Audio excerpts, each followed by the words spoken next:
Hi everyone, I'm Holida Maskyantara from IP International Business School, and now I want to discuss about an article that I reviewed. So the title of the article is Lessons from Master Acquirers, a CEO roundtable on making mergers succeed. And this article was published by Harvard Business Review in 2000. So in this article, there was a talk with many CEOs in some reputable companies in different industries. And they were discussing about how to make mergers succeed and what makes it succeed. Is there any problem and challenges that for the mergers or acquisition? So the first question that arises is actually, are merger and acquisition still worth it? Because some studies found out that many mergers and acquisition fail. So are they still worth it? And there are several views. The first one is pro to the mergers and acquisition because they believe that they can grow their company through acquisition, especially for companies that need speed.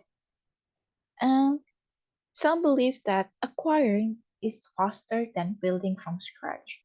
So they acquire companies because they believe that it will be faster and more affordable or more effective for them to acquire other companies than building it from scratch. And it is a fast way for both companies to build competitive mass and expand user base. So that's why they choose to acquire or merge with another company. But some also feels that there are several downsides to the M&A. But the first one is merchant acquisition can replace internal growth or alliances. And second is before they make a decision to do acquisition, then they have to see from another green investment and then they decided which companies that's suitable for acquire. So they don't rush things, but they think about it and they did their due diligence before acquire another company. And merger and acquisition is actually visible or it's transparent, so many people know about it. And because of that, when some merger or acquisition fail, it will draw intense notice. So the second question is how to raise the odds for success. Well, one company say that cost reduction as the main rationale is the is what can improve their odds for success. So that's their main reasons or the main motivation to do the acquisition or merger. Because costs can be defined and can be measured, so that's why they choose it. So this this person, he was working in Tyco, and it's a security company, so they provide security system. So that's why they believe that cost reduction is the most important thing.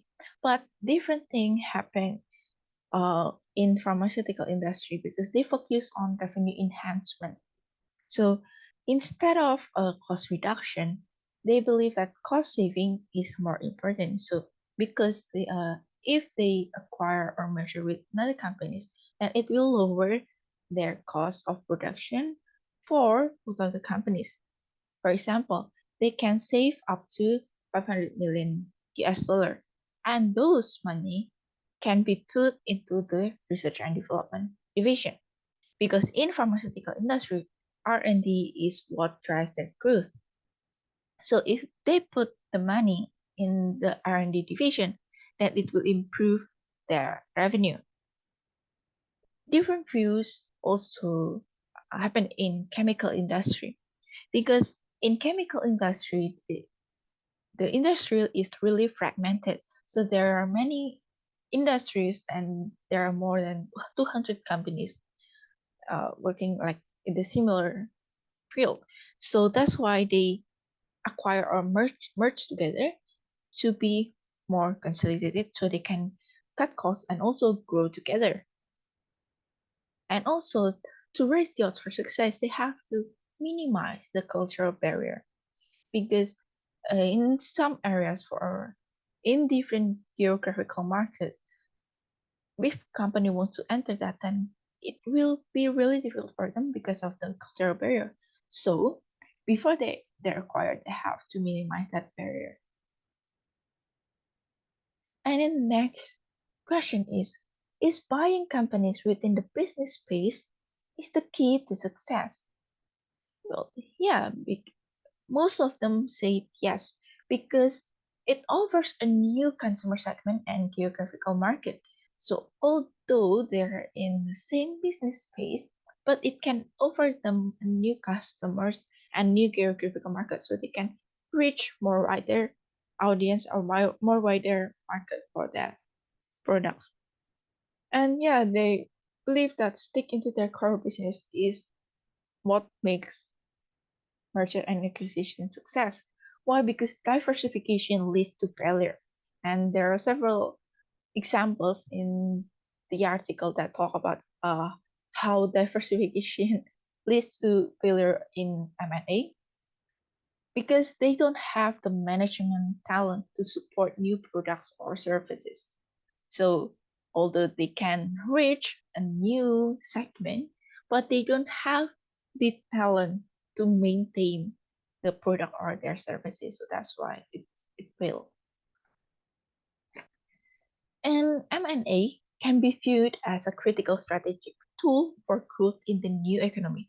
So the new economy here talks about the internet companies because here in 2000, internet are still quite new. So that's why they think that it is the new economy. And yeah, some CEO they believe that M&A is critical because especially for the telecommunication or internet companies. Why? Because telecom companies they are in their need for speed, so they acquire to solidify their position. Because who knows what's gonna happen in the future? So that's why they just acquire to solidify their position in the market right now. And then the different thing happened in pharmaceutical company.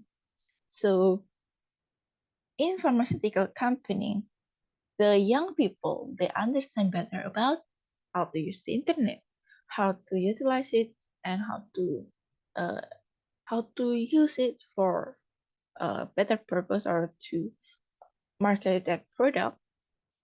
But the upper management they are still reluctant to delegate the job to the younger generations or younger employees. So that's why there is a leadership crisis in pharmaceutical company related to this merger and acquisition in the new economy. And also, merger and acquisition actually didn't work with traditional companies because they have different processes, different cultures, and different business model, and it doesn't work in the new economy. Another reason is that some companies they have a different mindset. So especially for the technological company. So the solution for this is that the company they can form partnership with independent companies. So in this case, the CEO was working in the apparel industry. So that's why they think that they have really different mindset with technological companies. So their best solution is to form partnership with independent companies. And actually, there is a special case of Merrill Lynch where they did not acquire, but they are building their own. Why? Because they believe that their brand is their greatest asset. So they want to leverage their name and their brand and move the battleground away from price and technology. But unfortunately, until now, they're still struggling with how to deal with the pricing pressure that the internet is putting on their business. So here in Merrill Lynch, they want to uh, they want to build their own to improve their competitive advantage compared to another competitors. So that's why they are building their own. So here we talk about the culture integration issue. So the first is actually different management style. So this is the case of acquisition between Europe and US. And turns out that they have different management style and different views on how to manage the global organization. And other people say that cultural integration is actually not an issue, but just an excuse. And other people, based on their experience, they they say that European people they are less aggressive in cutting costs compared to the US. So that's why they have a cost control to have a consistent style in all of their companies or across the companies. So it will be more consistent. And another issue is that the company they have to adapt to local ways to be more flexible. And another issue is that many companies they have different attitudes and ways of working.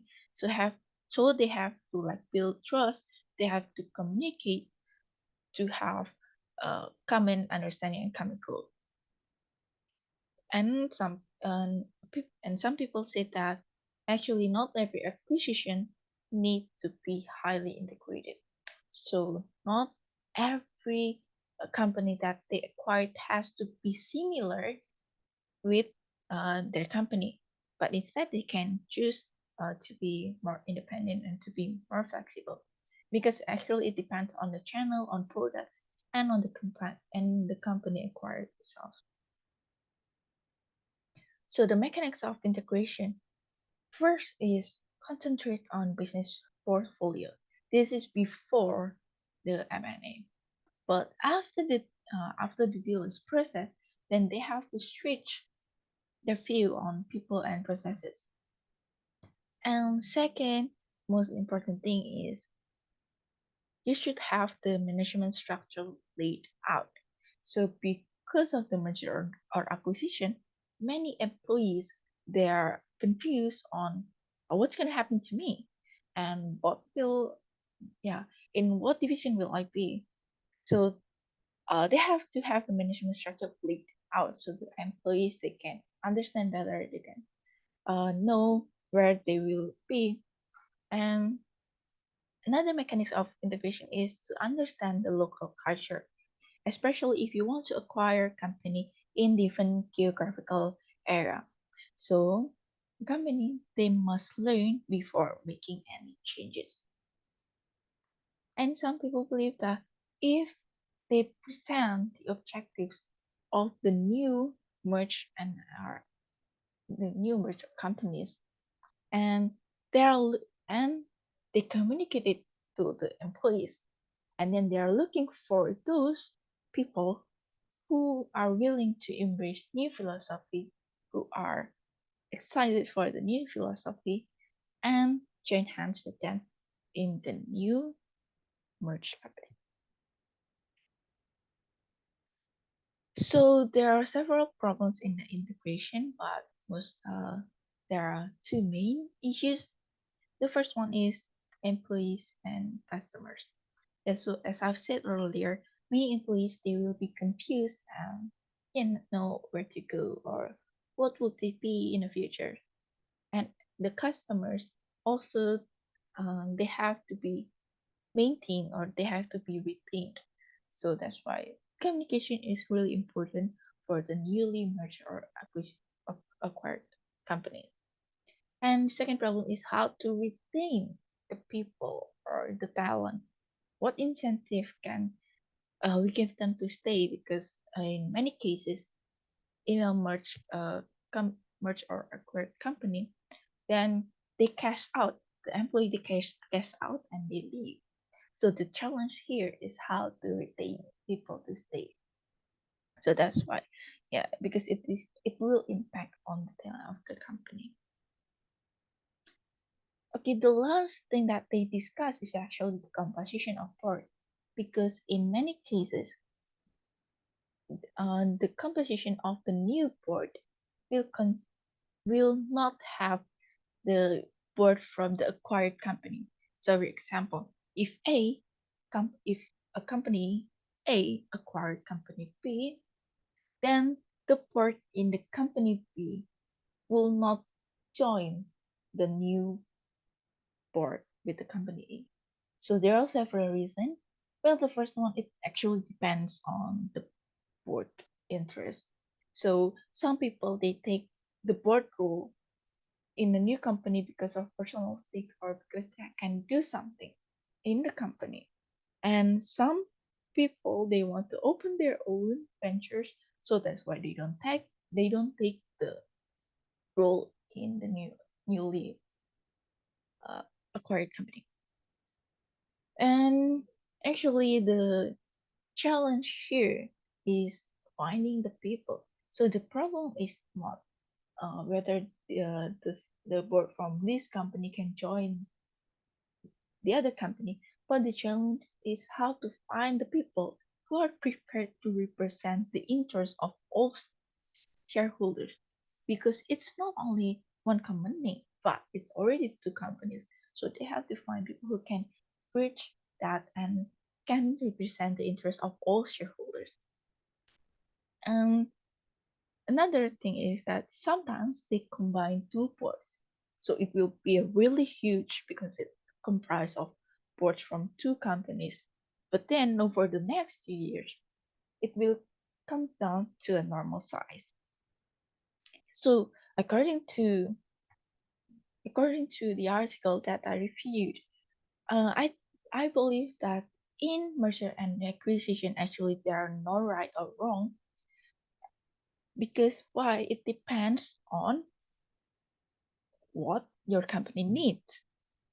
And if your company needs another company or needs uh, something that is fast and reliable, then they can choose to merge or acquire another company. And for the merger acquisition itself, it the mechanism and the challenge is actually different with uh, different industries. Different industry they have different problem or different challenge. So that's why it's really important to learn about the due diligence before a company decide to do the merger or acquisition. So yeah, I believe that due diligence is really important because it's not only talk about a short term but they have to think about the sustainability or about the long term, because if we want to think about the short term, or if we want to get a new revenue fast, yeah, that's okay, that's fine, you can acquire another company. But how about in the next 5 or 10 years, is it going to be sustainable for them? So yeah, that's what the companies must think about. And another thing that they should think about is about the integration for both company, because even though companies they're in the same soil, for example in the US, but they still have a different work culture, they have different attitudes. So that's why it's really important to integrate those two companies to be more to achieve like common understanding, and they can embrace the new philosophy together to make the merger and acquisition more successful. So that's all from me. Thank you very much for listening and have a nice day.